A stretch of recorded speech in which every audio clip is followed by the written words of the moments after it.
Welcome back to Trustdale TV. Glad you're with us. I am Dale Cardwell, and it's time now for our weekly feature, The Legal Lifeline, where attorney Gary Martin Hayes guides us through legal issues you should know about. Hey Gary, tell us our topic today. Dale, car wrecks happen every day here in Georgia, and oftentimes people are injured in these collisions. And the questions I'm always asked by potential clients is this: why should I hire a personal injury attorney? Well, I've invited attorney Richard Griffin from the Griffin Law Firm to our studio today to answer that question. So Richard, why should someone hire a personal injury attorney to help them with a car wreck claim? Well, that's a great question. I tell you, if you don't have an attorney, then right from the beginning you can really have a difficult time with your case. First thing we're going to do is investigate that accident. We're going to try to make sure that we get the witness statements from the recorded statements from the witnesses when the facts are fresh in their mind. We're going to try to make sure we get photographs of the accident scene, of the property damage, and of any visible injuries. And Dale, Richard, having previously represented insurance companies in the past, I can assure you they have their attorneys doing the same thing right at the beginning of the notice of the claim. Now, what else will the attorney do for you?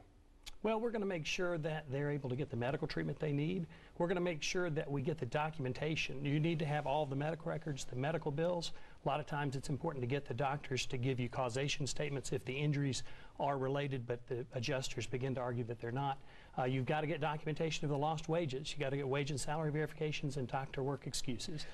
Richard, what if your client doesn't have health insurance? Well, that's a real problem. With this bad economy, so many people can't afford it. And a lot of times, they might not get the treatment that they need because the treatment can be very, very expensive. We're able to get doctors to treat on liens so that they can get the treatment they need. And those doctors will wait till the case settles to be paid. And we've even been able to get clients surgeries and pain management funded by medical funding companies when a good personal injury attorney is involved. And one thing I always stress to clients is this: do not take on the insurance company and their lawyers by yourself. It's a bad idea. It really is. It's amazing. You know, you can settle sometimes for pennies on the dollar at the beginning of the case. You hope you're going to get better. But what might happen is the conservative care doesn't work, the pain management doesn't work, and then you're stuck with a surgical bill that there's nobody to pay for because you settled quickly for pennies on the dollar of what the adjuster gave you right after the accident. I got a question, Richard. Why is it that immediately after an accident, even if no one's hurt, you get a call from the insurance company the next morning wanting you to state the case and exactly what happened? Well, it's a good question, and what they are trying to do is trying to get you to state things that are going to minimize your injuries.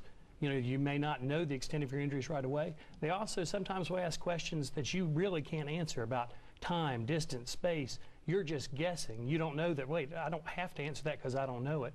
Well, if you say something that doesn't make sense, they can come back with accident reconstructionists and say, well, it couldn't have happened that way. You don't know. If you have an attorney involved, the last thing in the world we want is to allow someone to give a recorded statement. That just gives them 2 bites of the apple. If they're going to get that information, it should be through the deposition if we can't get it settled. And then we can prepare the client and we can object to questions that are not appropriate. Being able to do that sounds tricky to me, Gary. Shouldn't they have a disclaimer that say you are under no obligation to answer these questions, but we're from XYZ Insurance Company? Do they have to do that, or they can just start talking? They really don't. They'll come in and act like the long-lost aunt or uncle coming in. I'm here to help you. Well, no, they're not. They're trying to get you to sign off of that claim because once they've signed that release, it's over and done with, even if they find out the injuries are far more severe than they ever thought at the beginning of the claim. Got it. Wow. Well, if any viewers want to contact you, Richard, with questions about a personal injury claim, how can they reach you? Oh, they can reach me at 678-638-6035. Fantastic. All right. Thank you, Richard, and thank you, Gary Martin Hayes. As usual, great information from our Legal Lifeline.